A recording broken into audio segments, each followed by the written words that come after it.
สวัสดีท่านผู้ชมตอนนี้เขามีข่าวดีมาอัปเดตเนาะสำหรับภารกิจเรื่องของการช่วย7คนที่ว่าติดถ้ำซึ่งว่าพบแล้ว5คนตอนนี้ก็คือภารกิจนำโตวผู้ที่ว่าเป็นผู้ประสบภัยออกจากถ้ำเป็นผู้ทำอิฐซึ่งว่าเป็นข่าวดีเนาะสำหรับผู้ที่ว่าทำอิฐที่ถูกพาออกมาในเวลา8โมงกับ3นาทีหรือว่า20โมงกับ3นาทีซึ่งว่าในปัจจุบันก็คือพาออกมาฮอดปากถ้ำเป็นที่ห้อยสำหรับลายทำอิฐก็คือมาฮอดในเวลา20โมงกับ36นาทีซึ่งใช้เวลาหลายนาทีเติบซึ่งว่าตอนนี้ได้ออกมาอย่างปลอดภัยเดี๋ยวเราไปเบิ่งภาพนำกันก่อนกดถ่ายเก่งของเราต้องเป็นกระดาษก้อนหน่อยเจอป่ะเจอหน้ามาได้ป่ะโอเค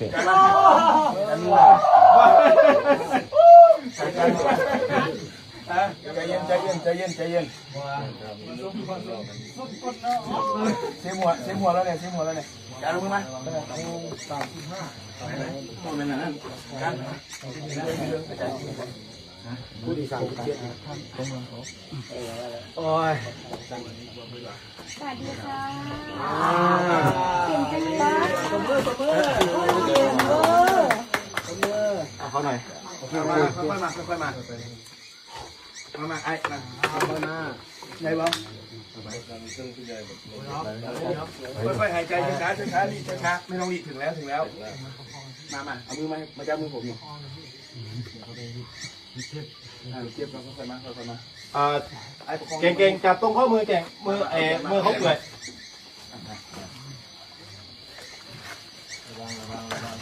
ระวังหัวนะเอาตรงคอแขนมายินดีทำโอเค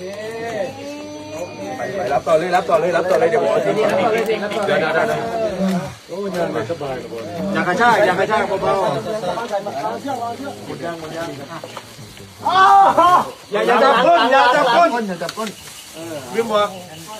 หมดยัง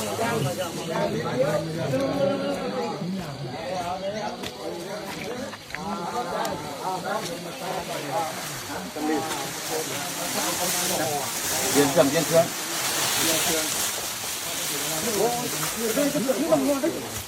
มันนี่ก็ได้มือตัวมือ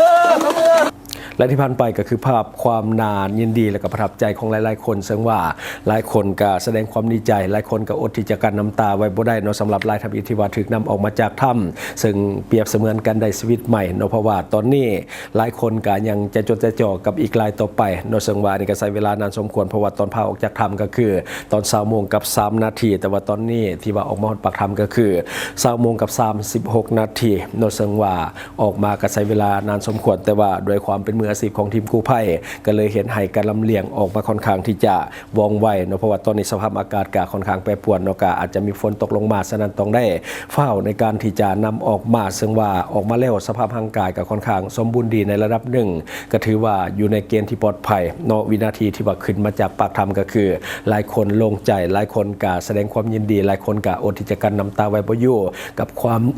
เข้าไปกับความยินดีเนาะที่ว่าได้ออกมาจากถ้ำเป็นคนทำอิฐซึ่งว่าตอนนี้สำนักข่าวต่างๆก็นำเสนอข่าวแบบไลฟ์สดเนาะแต่ว่าทางเฮาก็คือมาแจ้งด่วนสำหรับท่านผู้ชมที่ว่าได้กดติดตามช่องของเฮาแล้วก็มีการกดกระดิ่งไว้ก็จะเห็นก่อนโมเนาะซึ่งว่าตอนนี้เฮาก็รอท่าทีมต่อไปที่จะพา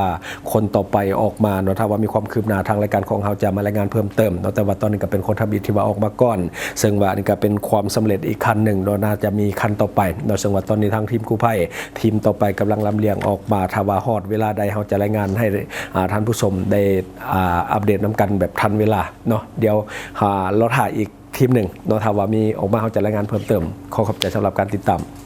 สัมผัสการเดินทางแบบใหม่ไปกับmigula.com Subscribe for more video